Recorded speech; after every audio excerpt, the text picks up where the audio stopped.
Olá, António. Olá, Rui. Mais um episódio, cá estamos.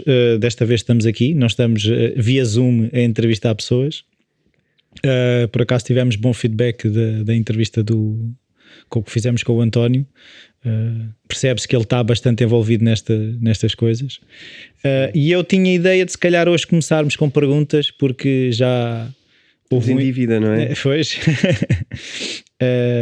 Então vamos a isso. E então a primeira pergunta vem do Rui Ribas. Ok. E enviou um e-mail a dizer que está a ler o teu livro e que diz que é uma das coisas mais fascinantes que já leu.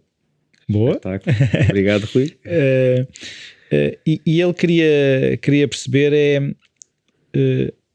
a grande questão é, dado que muitos governos e gente com interesses políticos e económicos têm interesse em manter o sistema como está principalmente, não poderão eles influenciar a opinião pública com fake news para matar a Bitcoin? Boa pergunta. É uma excelente pergunta. Então, em primeiro lugar, queria agradecer ao Rui também, ao outro Rui, pelo feedback ao livro, porque é daquelas coisas que nos deixa mesmo contentes, não é?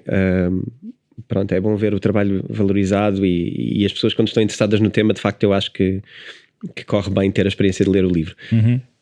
Também acho que a pergunta é genial, o que significa que está a perceber muito bem o que está a ler. Esta conversa é antiga, no ecossistema das criptomoedas, porque de facto o que nós vemos constantemente bombardeado em notícias, eu não quero dizer que são fake news, porque se calhar tenho que estar a dizer que são propositadamente incutidas pelo governo nos mídia e que são patrocinadas por governos. Podem ser ou não. Eu diria que isto é feito de uma forma muito mais subtil, que é criar uma desconfiança, constantemente desvalorizar e dar uma imagem de que estamos a falar de uma coisa que não tem qualquer valor e que não tem qualquer interesse e que não sabemos se é ilegal ou não e não sabemos se vamos proibir ou não. Eu como governo, não é? Dizer sim, assim. Sim. E eu acho que isto cria nos mídia qual é o sentimento que vem do lado do governo, que é um sentimento de isso é uma coisa para fugir de, isso é uma coisa meio para lavagem de dinheiro, porque é sempre esta conversa que é trazida, lavagem de dinheiro, para patrocinar o terrorismo. Já ouvimos isto, quando o terrorismo estava mais preocupante, o que se ouvia mais era falar sobre o terrorismo. Agora fala-se como forma de financiamento, não é? Sim, como forma de financiar o terrorismo, por causa do seu anonimato, não é? Portanto, eu diria que isso é feito. Ok, é feito propositadamente ou não, chamemos-lhe fake news. Se existe uma teoria da conspiração ou não. Sim, se existe ou não uma teoria da conspiração por trás disso, enfim, eu preferia não a criar, mas ela existe. Agora, a questão aqui é a dificuldade que eles estão a ter é precisamente a de que isso não está a ser suficiente. E isso já está a ficar velho. Já são mais de 10 anos com essa história. E na verdade os problemas que nós temos com o dinheiro não estão a ficar resolvidos. Uhum. Pelo contrário, estão-se a agravar muito, muito, muito. E este ano está a ser uma demonstração clara do problema que nós temos com o dinheiro.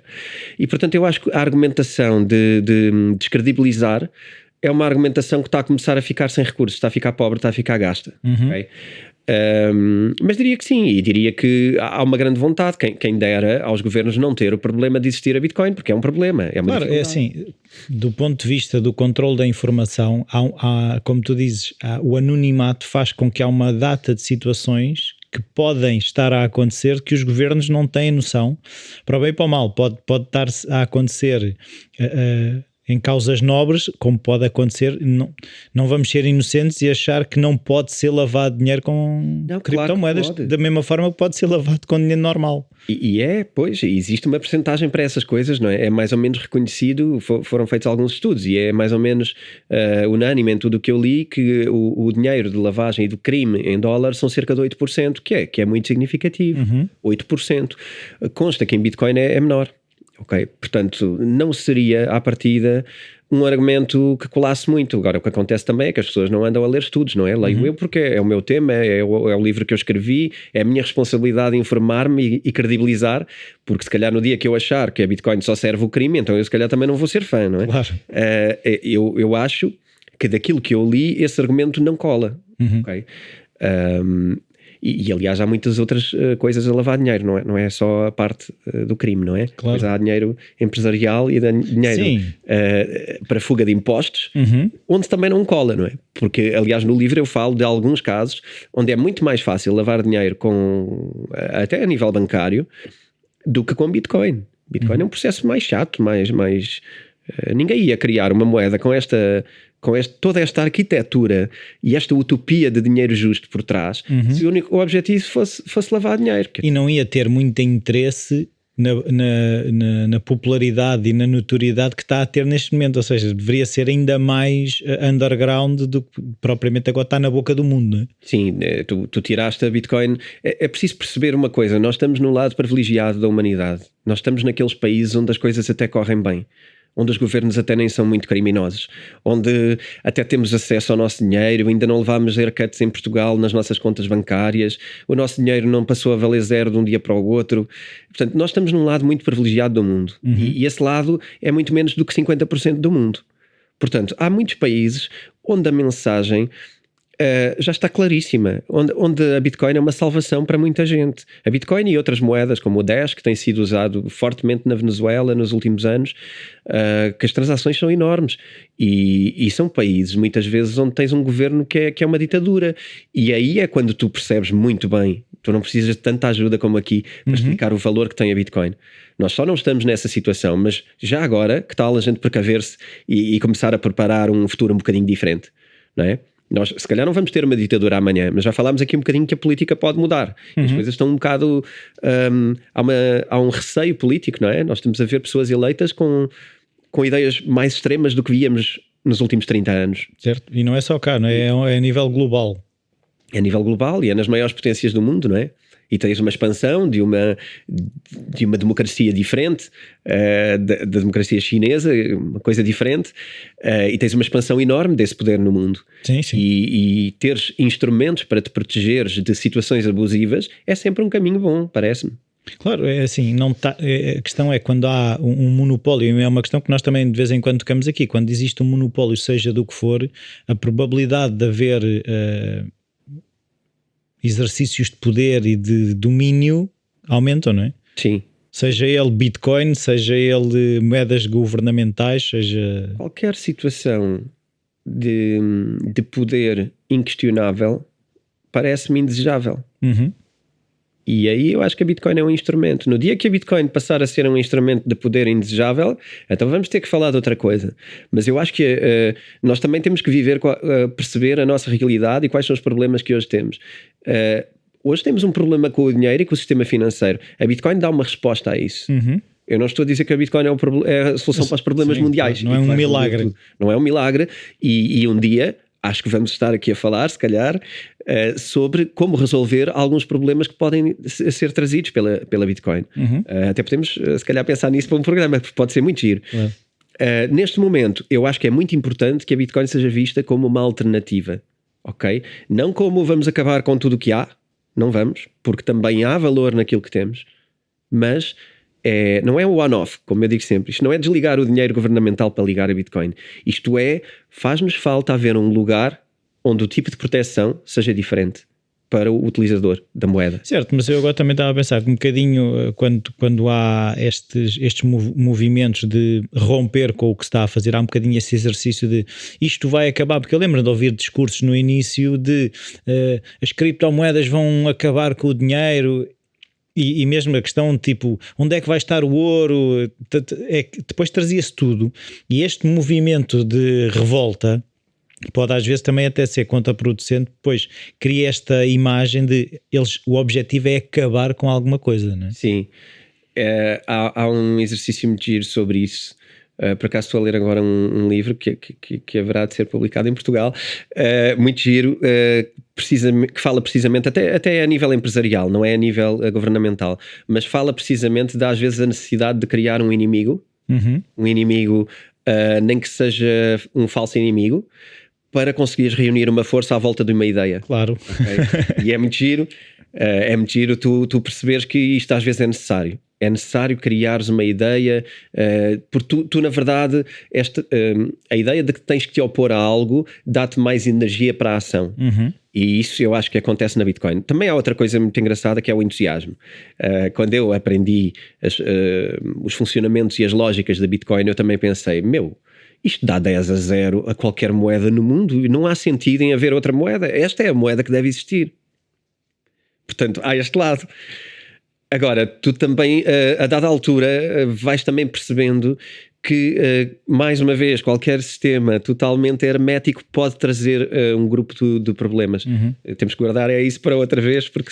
Sim, eu agora também estava a pensar na questão de, voltando um bocadinho, não é que tenhamos saído, mas voltando um bocadinho à pergunta do Rui Ribas, que é a questão de o papel dos governos nisto, e eu começo a sentir que está a chegar o dia em que é a tal coisa de primeiro estranha-se, depois entranha-se, e eu acho que o movimento, mesmo que agora até possa haver essas notícias de descredibilização e essas coisas todas, eu acho que a pouco e pouco os governos já estão a adotar. Por exemplo, eu sei que a nível governamental, acho que nós até fizemos um episódio, que existem situações de estarem a usar blockchain e Ethereum já para funcionalidades de serviços governamentais. Até que ponto é que o dia não está mais próximo em que os governos adotam este? Porque, por exemplo, eu estava a pensar na questão da Eslovénia. A Eslovénia é muito de criptomoedas. De que forma é que governos mais jovens não serão mais fáceis de adotar estas coisas?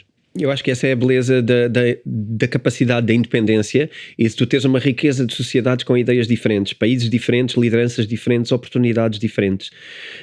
Eu não acredito em poderes totalitários. Eu acho que eles não são bons para a humanidade, eles não são bons para a nossa evolução e eles nunca serão justos para o povo, ok?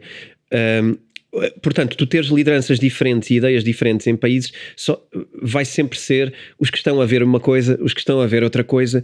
É uma questão de liberdade de pensamento. Isto é a humanidade no seu expoente máximo de riqueza e prosperidade.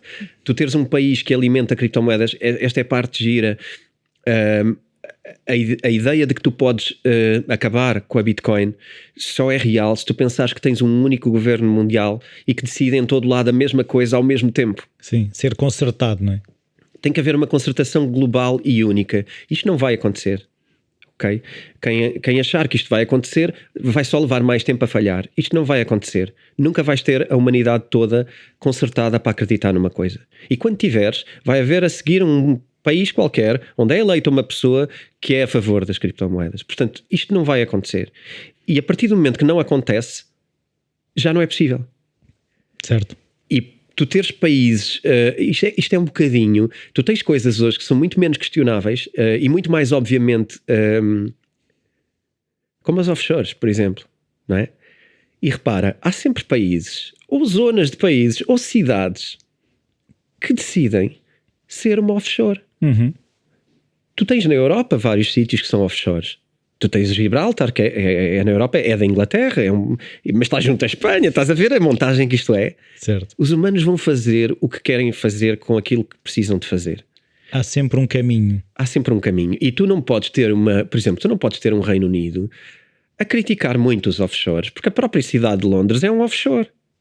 A City of London tem regulamentação para o dinheiro diferente do resto do país. Aquela City of London, aquela zona muito central. Não fazia ideia. É diferente. Por isso é que tu tens tantas sedes bancárias e tantas sedes de sistemas que funcionam com o dinheiro em Londres. Tu pensas sempre, porquê é que estão em Londres? Então, por causa dos impostos. Porque há ali uma necessidade muito grande de fazer uma coisa diferente. As Ilhas Caimão, tu tinhas lá edifícios com mais de 4.000 empresas num único prédio, onde só tinhas um porteiro, não tens um único trabalhador. 4.000 sedes de empresas mundiais por todo lado, que nunca foram às Ilhas Caimão sequer, nem sabem onde é que fica. Tipo, é uma ilha qualquer e está aqui como se faz com o advogado, ok?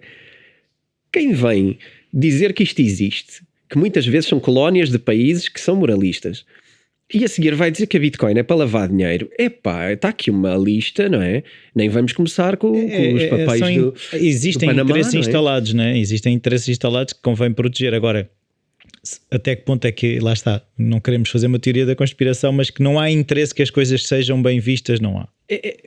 É preciso, não, em relação à Bitcoin, não, porque simplesmente enquanto é uma offshore, ela está ao abrigo de certos interesses, não é? Quando há a Bitcoin, ela está ao abrigo só dos interesses do povo, e a Bitcoin não está preocupada, porque é um algoritmo. Mas agora estava a pensar, até que ponto é que imagina, os governos não podem decidir fazer um takeover da Bitcoin? Esse é um tema muito giro. Eu às vezes faço um exercício, eu tenho feito esse exercício X minutos por semana. Como é que isto se vai desenrolar se acontecer este cenário? Na verdade, há logo uma resposta que aparece, não é? No dia, isso não vai ser fácil fazer sem ser reconhecido, sem ser percebido. Uhum. É muito difícil tu veres o governo americano que decide, por exemplo, comprar o takeover, quer dizer, é isto, não é? Sim. Comprar toda a emissão de Bitcoin. Para já vai gastar um bom dinheiro, porque... Mas que tem? Enquanto puder imprimir a máquina sem parar, vai sempre ter. A questão é que cada vez que o governo está a imprimir dinheiro para poder comprar Bitcoin, ele só está a fazer uma coisa. Está a valorizar a Bitcoin e a desvalorizar o seu dinheiro. Certo. Estás a ver? Porque de facto a única maneira de um país sozinho comprar toda a emissão de Bitcoin, porque repara, eles não vão comprar toda a emissão de Bitcoin ao preço de hoje. Assim que eles comecem a comprar Bitcoin e a meter ordens de compra nos sítios, claro. Para já, isto tem que ser feito com a capacidade que a rede tem. E automaticamente o que vai acontecer é que os valores vão escalar brutalmente. E portanto, a última Bitcoin que comprarem vai ser um valor que tem que imprimir mesmo muitos dias. Eu não sei fazer essa conta porque é mesmo muito difícil. Isto tem a ver com como é que tu integras a riqueza toda de um país dentro de uma moeda. Uhum. E como é que ela acontece em escalagem. É difícil fazer esta conta. Eu acredito que alguém já a tenha feito. É muito difícil. E depois há outra questão que é... Isto é tão fácil. Fazes um fork da Bitcoin, Bitcoin 2... E agora o governo americano tem 0. Tem que começar a comprar de novo. Vai ter que comprar tudo outra vez. Mas já gastou aquele dinheiro todo. Claro. Estás a ver? A Bitcoin é mesmo muito genial e isto é que é giro, porque nós podemos estar aqui muitos episódios a descobrir falhas que depois, não, mas espera lá, isto, de alguma maneira isto também não funciona. Certo, mas a partir do momento, lá está, em que eu agora estava a pensar numa rede de computadores em que tu tens a informação distribuída, que é o princípio é esse. Uhum. Corromper um fecheiro ou ter problemas na rede é muito mais complicado porque há sempre o backup do backup do backup. Sim. E aqui em todo lado. É isso, ou seja, tanto distribuído é mais difícil de atacar, não é? Em teoria será impossível.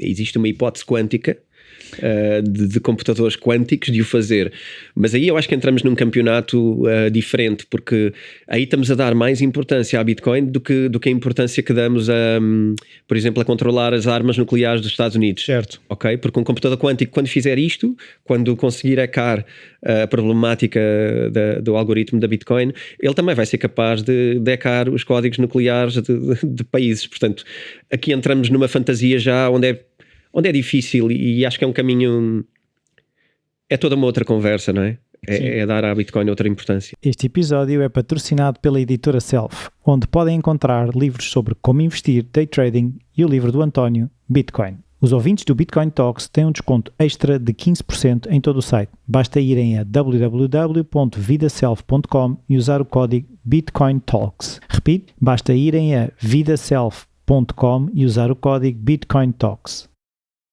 Eu agora temos aqui outra pergunta. Vamos a isso. Deixa-me só fazer aqui o processo.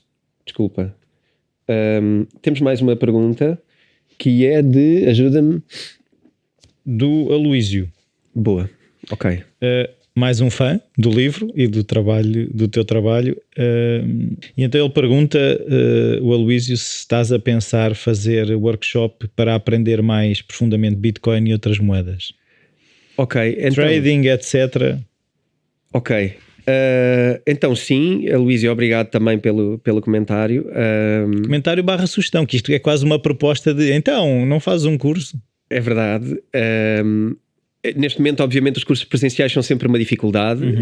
A boa notícia é que para já nós estamos aqui semanalmente para fazer esta introdução e esta continuidade do trabalho que foi feito no livro, mas estamos também, podemos partilhar, Rui, estamos a trabalhar também os dois juntos para criar o nosso curso online de criptomoedas, onde vamos falar de toda esta ótica de do processo de compra, de alguns princípios da Bitcoin, da segurança e também de algumas ideias e perfis sobre investimento e trading. E eu acho que isto é importante porque eu não, como sabemos e como eu já disse e contigo falamos frequentemente e já o disse em programas também, eu acho que o trading é uma coisa muito apelativa, mas é preciso ter muitos cuidados e é preciso ser muito educado como trader. E eu acho que acima de tudo aquilo que temos que passar também são alguns instrumentos, porque neste momento a potência é muito grande para as pessoas entrarem, então eu acho que é mais importante ensinarmos a pescar. Certo, e aquilo que eu também me apercebi de quando nós no trabalho que já desenvolvemos no curso é um bocadinho esta estruturação da aprendizagem, porque a informação está toda disponível na internet. A questão é que é difícil aceder para quem não tem a mínima noção por onde começar, como é que, e a vantagem do workshop, do curso, é essa, é estar mais estruturado a aprendizagem e no fundo é ter alguém a guiar a aprendizagem no caminho, não é? Eu acho que é importante porque ainda por cima a Bitcoin está cheia de armadilhas, não é? Tal como em tudo há sempre os oportunistas, okay?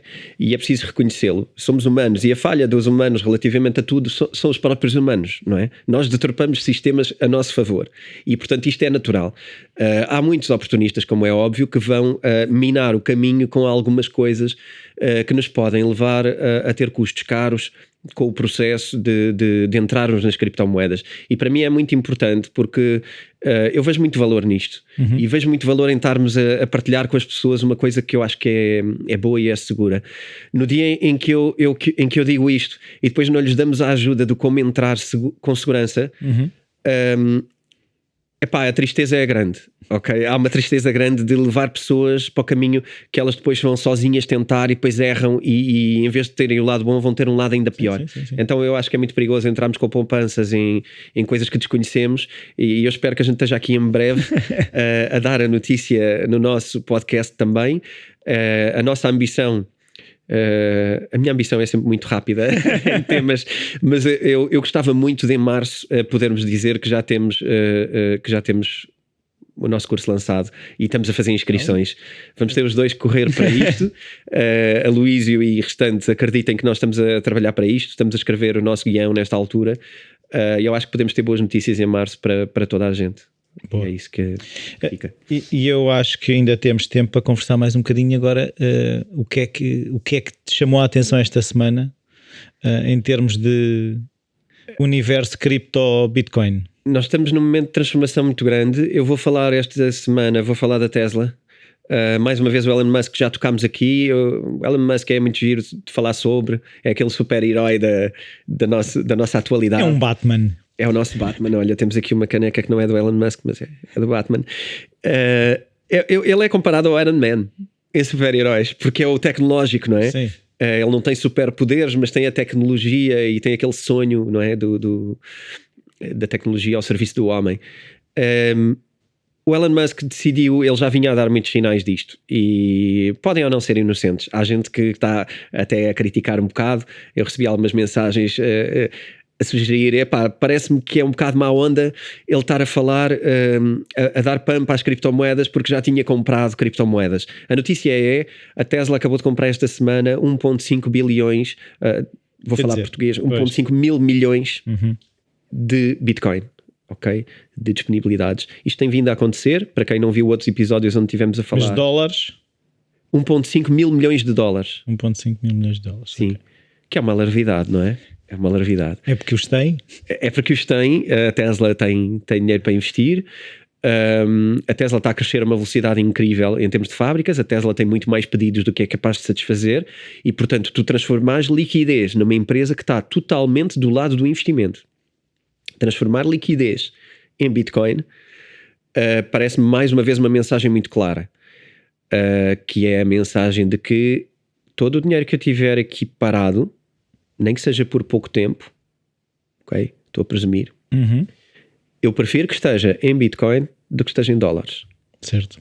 Okay. Sim, no fundo é uma mensagem de coragem, confiança, porque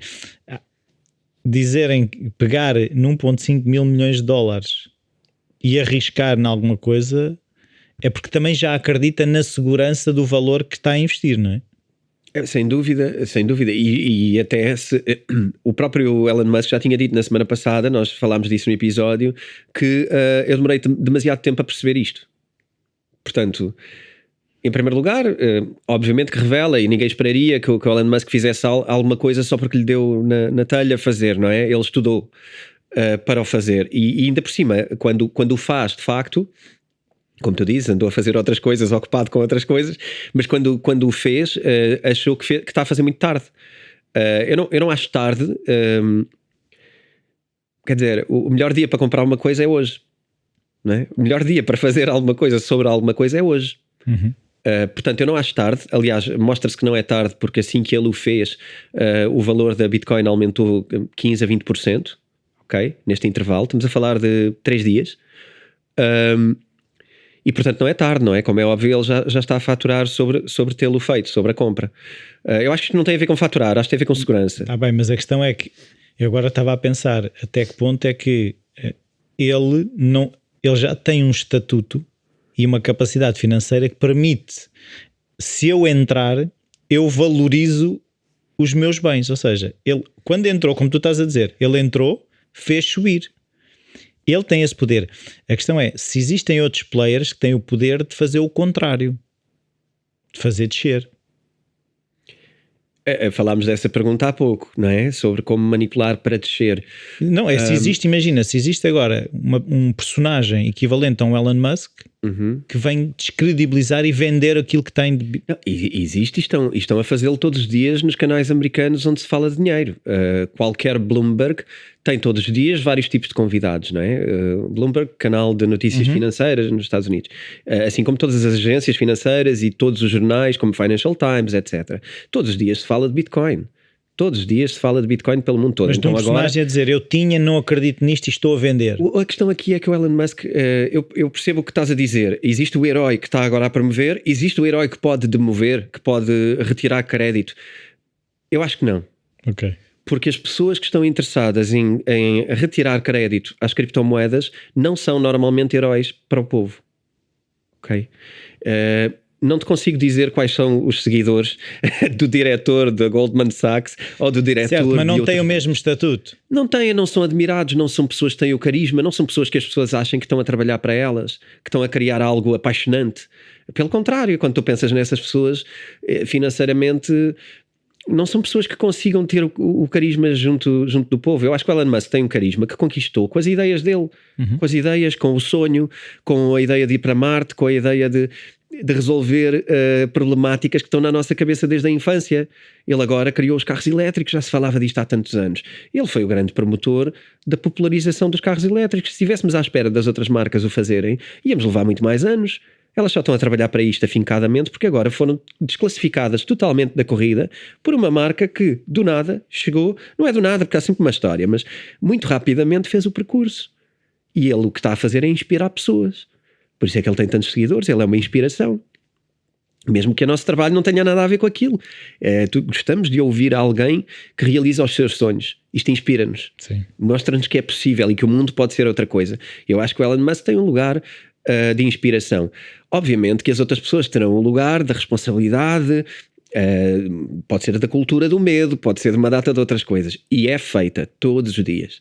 Nós temos pessoas todos os dias a falar, olha, temos um Warren Buffett, agora que de repente estamos a puxar nomes, Warren Buffett era totalmente contra as criptomoedas, isso está no meu livro e está o que ele dizia, e ele classificava como... as palavras são bastante até quase mal educadas, mas classificava como a pior invenção possível, um completo lixo, ok? Hoje já tenta não ir tão longe na caracterização, mas continua a achar que não é para ele. Eu agora estava a pensar aqui, comparando, por exemplo, a cotação da Bitcoin com a cotação de ações, se a Bitcoin é mais vulnerável, igualmente vulnerável ou menos vulnerável. O que é vulnerável? Ou seja, entra um Elon Musk, ela dispara. Se existem ações, ou seja, se há esta capacidade de subir e descer ações com a mesma força. Claro que sim. O que tu tens tu tens gente que está todos os dias no Twitter a fazer isso. É social investing. Está todos os dias a fazer pump a ações onde está a investir e que leva gente atrás. E tu tens alguns líderes de opinião. Aliás, falámos aqui também já do Wall Street Bets. Wall Street Bets é exatamente isso. Ali não é uma pessoa, é um conjunto de pessoas que decidiu fazer pump àquela ideia. Okay? Válido ou não, fundamentado ou não, é irrelevante. A questão é como é que tu movimentaste pessoas. Essa é a tua pergunta. Como é que movimentaste? Foi falando nelas. Então é isto que foi feito com a GameStop, é isto que está a ser feito com a BlackBerry agora, é isto que foi feito com tentativas várias da AMC. São ações que foram totalmente a sua valorização foi totalmente diferente antes de pegarem nelas face a depois de pegarem nelas. Aqui o que eu estou a falar um bocadinho é de alguém que pega no dinheiro. Por exemplo, se hoje Warren Buffett disser qualquer coisa para investir em petróleo, não é? Até que ponto é que não vai haver um disparar das ações das petrolíferas, não é? Sim, vai. É assim, vai, mas para já depois tu também tens comportamentos diferentes, não é? Ou seja, o Warren Buffett está sempre toda a gente a querer saber o que é que ele está a investir e normalmente não é público. O Warren Buffett tem uma responsabilidade, ele tem fundos de investimento, ele também não pode falar de qualquer maneira. Mas tu tens muita gente que são puramente traders e que têm essa atitude que eu estou a comprar isto normalmente por isto e por aquilo, e tu tens gente com muitos milhares e milhões de seguidores, e essas pessoas, como é óbvio, quando falam de uma coisa, essa coisa vai mexer, principalmente se forem penny stocks. Tu tens as Nasdaqs da vida, não é? As grandes ações estão ali no Nasdaq, é difícil mexer com ações do Nasdaq, são valores muito pesados. Mas se tu vais para penny stocks, que são ações com um valor muito residual de empresas que ou estão a começar ou são muito pequeninas, coisas muito pequenas, tu tens pumps diários muito grandes. E isto é feito, como é óbvio, isto é manipulado por pessoas. Agora, é manipulado com boas, com más intenções, aí entramos noutra mas conversa. Aquilo que eu estou, no fundo, também agora quando referiste é, a partir do momento em que, por exemplo, uma Bitcoin tivesse uma Nasdaq equivalente, era mais difícil mexer-lhe no valor. Era. A questão é que o capital envolvido ainda é diferente. O market cap da Bitcoin não é ainda um market cap comparável a essa dimensão de investimentos, ok? Por exemplo, uma Google vale mais do que a Bitcoin, ok? Portanto, é difícil mexer ainda, ao contrário, é difícil que a Bitcoin ainda não seja tão variável mediante os investimentos. A Bitcoin ainda é uma moeda com variações grandes cada vez que entra um peso pesado. Mas isto dilui-se à medida que o valor dela sobe e que, portanto, todo o seu market cap, que é o seu valor total de todas as bitcoins que existem somadas, quando este valor aumentar mais do que 1 trilhão, ok, a sua volatilidade vai reduzir muito. Ok. Falta-lhe esse passo. Está a acontecer esse passo, não é? Aos poucos está a acontecer esse passo. Se calhar há um ano atrás ninguém acharia que a Bitcoin estaria hoje perto dos $50 mil de valorização. E está. Portanto, tem tudo a ver com isso, tem tudo a ver com quanto dinheiro está dentro para que cada vez que entra dinheiro não varie tanto. Tem a ver com isto. É um processo. É por aí. E eu acho que é um bom ponto para terminar. Relembrar as pessoas que podem enviar e-mails para bitcointalkspodcast@gmail.com. Exatamente. E nós tentaremos responder. Às vezes será logo na própria semana, às vezes poderá haver algum atraso, pode haver algum assunto que esteja na ordem do dia. E é isso. Não sei se tens alguma coisa a acrescentar. Não, estamos cá para a semana para falar sobre mais temas do momento. Muito obrigado, até à próxima. Obrigado.